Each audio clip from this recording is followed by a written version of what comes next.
have a sign-in sheet that I will pass around for everyone to sign in. All right, as you know, we are here this morning beginning our negotiations.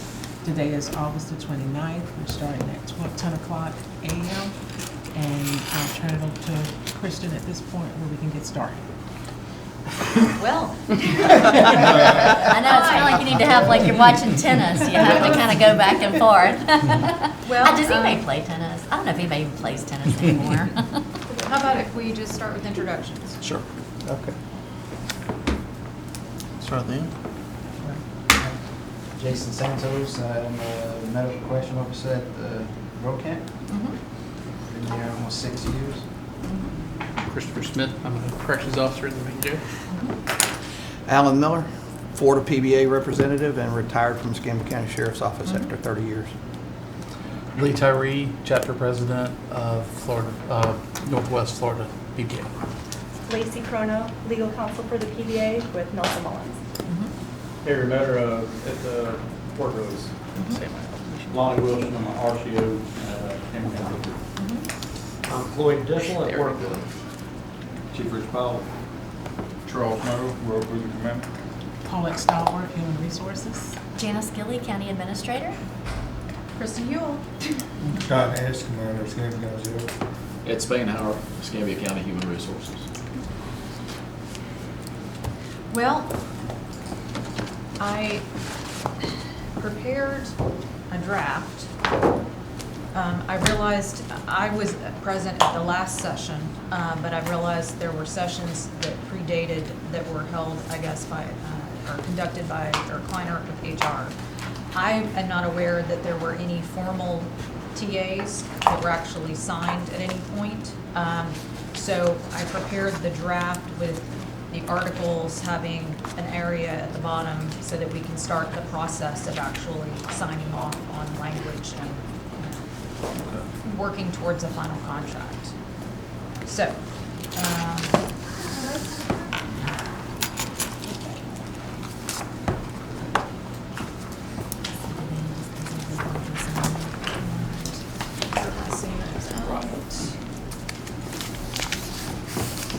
and this is just a list of the articles if you need a table of contents. Y'all missed introductions, so y'all have to catch up with all of us later, but y'all go on and introduce yourselves. I'm Lorraine Hudson. I'm the manager of payroll and treasury for the clerk of court comptroller's office.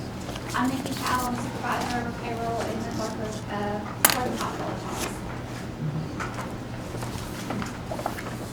So this is, I took the expired, the most recent contract, and used that as the starting point, as the status quo. And everything's in underline and strike through.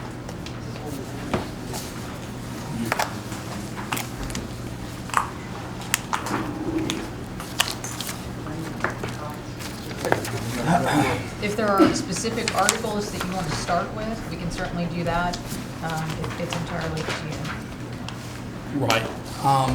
Well, one of the big things that we have been concerned with, and we've gone back and forth on a bunch, is over a salary increase. Does this proposal have any kind of salary increase? No, it does not. Okay. When we started this process last year, we presented that, obviously we were aware that there had been a salary study, and your side presented a proposal of an increase in pay, and we had been working with Kleiner over going into that. Is this news to y'all? It is to me. We had also came in and sat down with Miss, we thought we had a negotiation session, a month or so ago, but it was just, she wanted an informal sit down to catch up to where we were at, and we discussed it with her and Miss Eccles and left them with some information, and Miss Eccles was supposed to have worked on the spreadsheet. Not aware of any of that, huh? We received the spreadsheet that Sure. Right. we did that, and that was forwarded on to what we did. Okay. Jenny did, Ms. Eccles did do some computations with the spreadsheet. Right. So yes, that part has been looked at. What about the original proposal that came from y'all about the pay increase? You don't have any of that? That was $4,200 across the board for line officers, $5,900 for sergeants, and $7,200 for lieutenants. I was not aware of that. Okay. Obviously, that's a big part of what we would like to iron out first. I'm not sure what your position on the pay increase would be, but we have the opinion that your correctional officers are definitely underpaid, and you have a evergreen study that shows they're underpaid, and certainly one of our highest priorities would to get that situation rectified.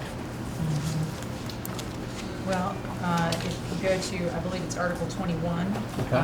that is Salaries. the salary provision. Yes, ma'am. So that was what we are proposing. Okay.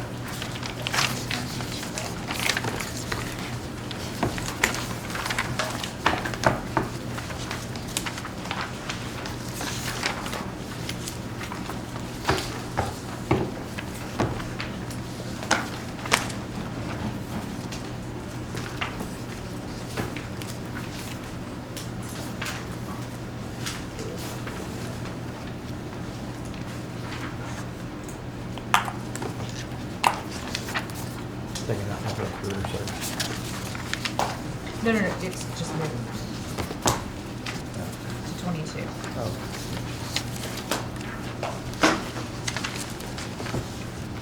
I think we discussed that the last time.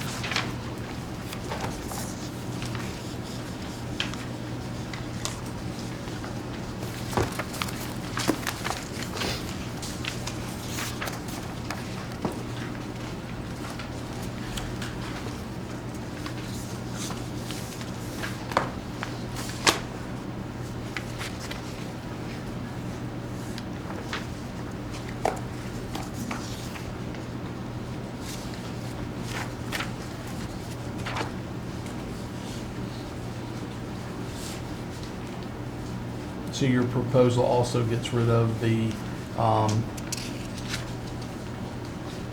non-supervisory promotions as well? This first class, senior, and master correction on the officers?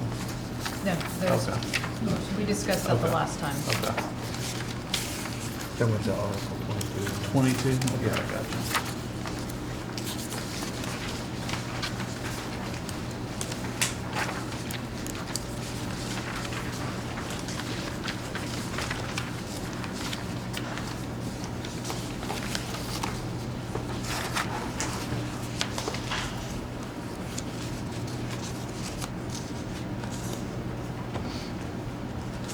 And there were no substantive changes to any of the career path progression Okay.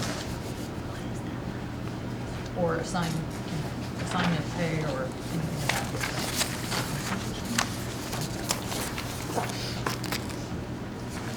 It's just a reorganization.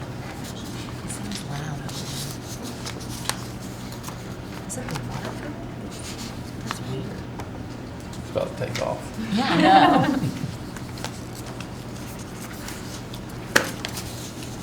Consuming my tax dollars. Yeah, electricity, utility rates are going up.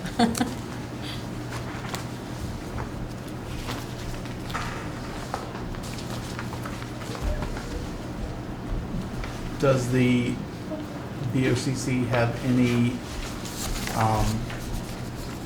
plan for implementation of a pay increase? I mean, you paid a lot of money for the salary study. Is there any plans whatsoever to implement that with this department? Well, what I would say is that they have provided 3% a year. Right. And this, if they pass the budget that currently is in front of them, it would be another 3%. So that would be 7 years in a row of 3%. Right. I have not been made familiar with the salary study, but 3% a year has been their Right. standard. But the 3% of year is just giving the raises to those that are there. Your starting pay is an issue as well, and that's one of the problems that came up with the salary study. I think you would have a lot more attraction of employees if you had a higher starting pay rate. I mean, that's that's in essence, moving everybody up and increasing your starting pay would be the goal of this, to kind of fix your problem with manpower shortages. Well, I do think we do have a couple of ideas to address the manpower shortages, but we'll get to that once we, I think, go through some of the other parts of the document. It's just hard to go in and start agreeing or tentatively agreeing to subject changes in the contract without addressing what we feel is the biggest and most important issue, which is pay increase. And that starting pay, that's one of the paramount issues of our employees, is they are very much aware of the salary study. They saw the sheriff's office get their increase.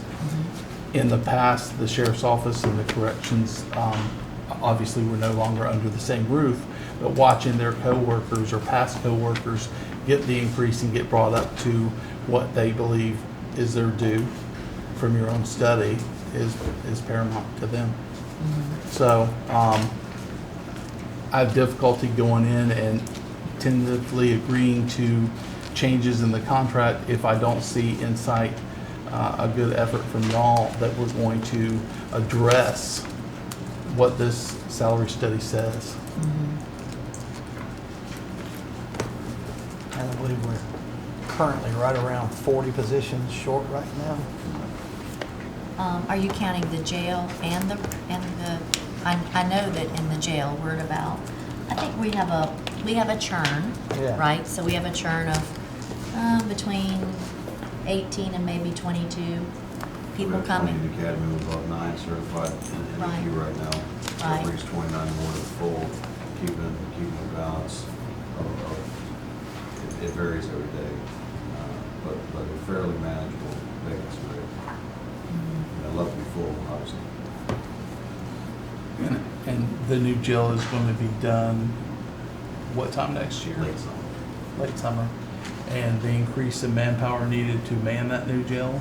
I've requested in our budget, and hopefully we can push that through and manage it appropriately. From what we're hearing, you're losing at quite a rapid rate. No. No?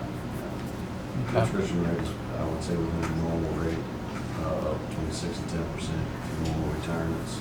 And I mean, there's a lot of misbeliefs out there about Sure. departures, but it's not true. I signed the paperwork. I know who's leaving. So currently, how many positions do you man to maintain the jails, I guess, since we're spread out a little bit? Would you ask that question, please? How many positions are you have to man per shift to maintain? I didn't bring the staff, Okay. actually. All right. I guess the information I get, which comes from the employees, are that they are understaffed and short on most shifts, and that they're having trouble keeping up with the amount of staff needed. And certainly we attribute that probably to the pay. There's obviously other factors that can come into that, but that would be what our understanding would be. So as you look at the request that you've made, Mhm. whenever you look at that request, what do you see as the total amount of the ask, including the effectuated benefits rate for the salaries? Well, I was assuming that when we gave the numbers kind of spread out, basically when Mr. Kleiner gave us his proposal and he started showing us the numbers of implementation, it looked like he was trying to mirror what the sheriff's office had done, but it wasn't quite right. That's why I had the meeting with him, and then I had a meeting with you to kind of show how they had broke it down at the sheriff's office. I don't know what the total numbers were to implement this, because I didn't get those final numbers back from him. I kept waiting for a spreadsheet to come with the final numbers. We're trying to address the salary, the starting pay, and any kind of compression issues that are in salary. So I assumed that y'all had put those numbers into a spreadsheet and had a total. I don't have access to all your personnel files and pay rates and all that, so. And this wasn't 4,200 across the board this year. It was going to be over a 2 to 3 year implementation. And that's how the sheriff's office is done. They didn't get that whole $9 million that the commission gave them in 1 year. It's implemented over a 3-year period. And that's how, Mr. Kleiner was talking about doing it, and we were fine with that, with going across the board with that, and then, working some of the other issues. Well, what I would say is in my 8th week here, I have not been given direction to do any more than a 3% across the board for all county employees, so I would say that. And they do still have to vote on that budget. Sure. And so that would be, in September when they would vote on the final budget. So at this point, that's really all I have to be able to offer you. And I don't know, did you have any record of Mr. Kleiner's offer? No, I do have an email dated April 5th in which Eric said that further negotiations would be postponed until, quote, we can model their pay proposal accurately. And he said he would check in next week on our progress on the pay modeling, but I never saw any kind of written proposal before or after that date. Okay. And I was present at the session that I believe was in March, and at that point, I had several meetings with Eric and HR leading up to that meeting and was never given any sort of formal proposal that had been presented or would be presented. And I think Your commanders and the chief were present during those meetings. I wasn't aware of it. Yeah. I've never seen it.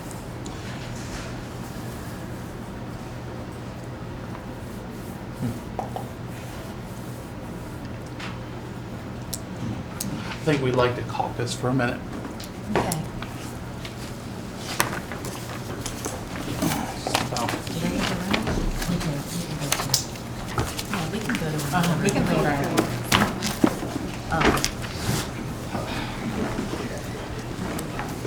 Do they have a room that they can go to that's secure? That's what, so we could go Unless out. we can have this. I was gonna say, I think we can probably. Yeah, if he, so back on the record. I think he's got us, you got us back on?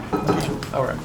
All right, we talked about this. I'm a little taken back because we used to have a HR director, Tom Turner, that was here with the county, and we'd come in and we'd start negotiating, and every time we would come in, he'd throw out a whole new contract. And I'm kind of getting flashbacks of that. The notes we have from the meeting that you did attend clearly talk about the salary study and all that. So Sure. I get it, you're under a time crunch. We understand that the budget has to be in and all that kind of stuff. There are a lot of changes to look through in here, and I'm not sure if this is going to be the best opportunity to go through every one of these and try to pick through them and find out counter and all that. I know that without a pay raise in this, the 3%, which is fine, this wouldn't have any chance of getting passed on a vote. There's just no way I can present this to my membership with the 3% and these changes just from the cursory look I've had at them, and they vote yeah. So I think we actually need some more time to kind of sit back and actually work out an arrangement between the salary implementation, because we think that that was a fine offer that y'all had, and we wanted to explore that. Are y'all saying that offer is no longer on the table, or is that something you can discuss after October 1's implementation of the 3%? Okay, I don't have that offer. Okay, So that would be the first, that would be the starting place. Sure. I don't even have what you're talking about. okay, So that would be the first thing. right, What I would also say is, I do need to see any documentation that you have that maybe Okay. Mr. Kleiner gave you. Sure. That looks like it was an offer, that would be helpful. okay, But I have to, restate again that the 3% is all I have at this point. Right. I know that that's not as generous as you're looking for. Sure. But it's 7 years in a row of 3%. Right. Which I would say is, fairly generous, Mhm. given most other people's situation. So I Right. would say that. And the other thing is this, we do all care deeply for our officers, and we want to make sure that they're all protected and that they do have the proper staffing that they need in the facilities that they manage. And so that's one of our other concerns that we have, that we really do look forward to discussing with you. So if we're more than happy to, take the information that you may have for us to reconsider, but I will share with you that the most I have is the 3% today. Right, okay. Why don't we do this then? I do have a partial spreadsheet that Kleiner had sent me on the implementation. I'm going from memory here. I want to say it was just sergeant and lieutenants, and the bigger problem was trying to do the officers. It was not the layout. I think that was probably what he was trying to accomplish. His implementation plan kind of copied the sheriff's office, but instead of the dates that we used and the ranks that we used for implementation, he was using these dates that were provided for compression adjustments. And I think that's where the mistake came in. That's why we had the meeting, because he was using the dates for the compression adjustments off the sheriff's office salary study. So why don't we try to, I'll get that information to you. I can also probably provide you some emails where we're discussing it. But then we'll try and go through these and see what we have. But are you saying after October 1, you are able to discuss possible implementation of this? Or is that something you don't think you can go to? Well, what I would need to do is I would need to get approval for that. Right. So let Okay. me see the documentation, and then Okay. let me see if I can get approval for those conversations. Okay. At what time do you think would be a good time for us to get back together and hear from you on that? I probably need to talk about that. I don't know. I don't know right now. Okay, I get you. I don't know. Can you just let me know when you do know, and I'll send you that information I do have, and Are we'll we set up not something. able to at least address any of the articles, even the ones that were not Well, to me, significantly revised? well, to me, there's a bunch of We stuff still on here have a that whole there's no contract. way that I would be in agreement of. I mean, without having some type of compensation to the guys. I mean, you're talking about Even DORs. Articles 1 and 2? Well, Article 1 and 2 might Come on, be let's fine. do something today. We all came here, Well, we all came here, Yeah. but we came here with good intentions. so did we. And the firehouse, well, the fire sale that happened with people leaving the county, we've sat here and it took us 3 years to get our first contract when we combined the jail and the camp together. And we sat very patiently through that. We came back, did our renewal, and it went a lot faster. Even though Tom was giving us a new proposal every day, we worked through that. We thought we were probably 70% done, just waiting on these numbers, because Ms. Eccles has been doing the spreadsheets from the get-go. She's very knowledgeable about what's been going It wasn't on. Ms. Eccles. Huh? It was Lori Davis that was. Well, Lori handling Davis that. did some, but Ms. Eccles has been in several meetings with myself and Mr. Tyree. And, it just gets old beating your head against the wall. We have been very helpful with the county over the years. You may not know it, but we have assisted in almost every 1-cent sales tax renewal, not just with legwork, but financially. And that's huge. That helps out our guys. It enables to free up money for salaries. We came into this with very good intentions, very high hopes today. And then we walk in with another almost brand-new contract to go look at. And it's just disheartening that, I realize when people leave, sometimes they don't leave their notes. Their computers should still be accessible to pull up their emails and pull them off. And if we need to, we'll put in a formal public records request for all Mr. Kleinert's correspondence between Mr. Tyree and himself. And y'all can certainly look at that too, because y'all have the access to do that. His computer's still sitting in that office. If he wiped it clean, then that's an issue. And I will say that I was at the March 11th negotiations, and although I was not part of email correspondence in my notes, I have that the Evergreen study and the salaries that were in there was on the table from the board. So. From what the it's worth. board? Yes. Okay, I'll take that note.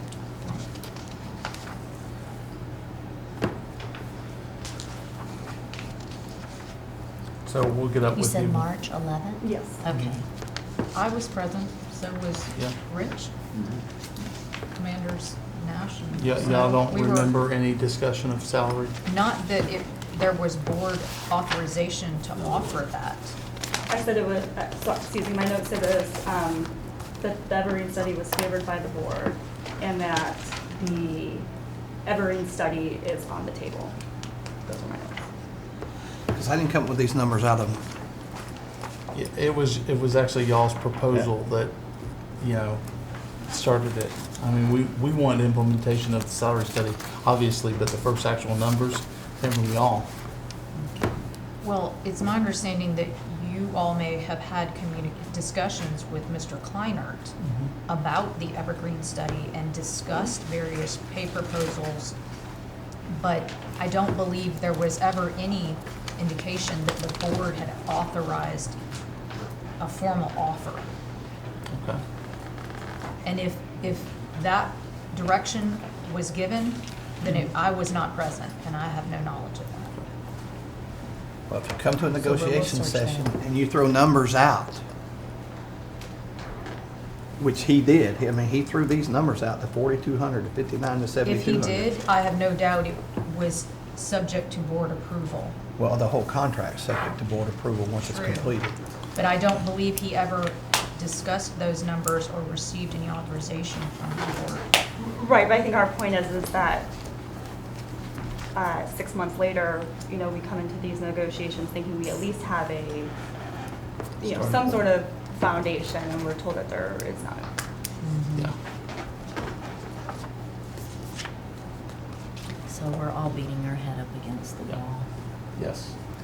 And I get that you've got the budget moving up. So that's why we had pushed to get this meeting pushed up as soon as we could, because we thought we were close enough to the numbers. You could work this in before October 1. You're telling me you can't, which is fine. It gives us more time after October 1 to actually work through and get an agreeable contract between both of us. Okay? Okay. So give me a call when you are able to discuss that, and And we'll go. I'll make sure that we do homework on our side, okay, in Right. terms of looking at the last information that we have. Right. We'll do the same. We'll go through this, Uh-huh. and we'll go through what's agreeable to us and what's not agreeable to us, and counter offers that we can devise amongst ourselves, and hopefully we'll all. I prepared this Mhm. with intending to be helpful by Right. putting it on paper and Sure. having something we could all sign off on, assuming we can come to an agreement. Right. Like the last time, I'm happy to send it in a Word document so that you can make your own changes, so that you don't Okay. have to recreate it like I did. Okay, yeah, that'd be So- awesome. Thank you. That would be very helpful. And you just give us a call or email, obviously, of our contact information. Let us know when you're ready to discuss it, and we'll get back to you. Okay? Okay. Thank you. Thank Thank you. you.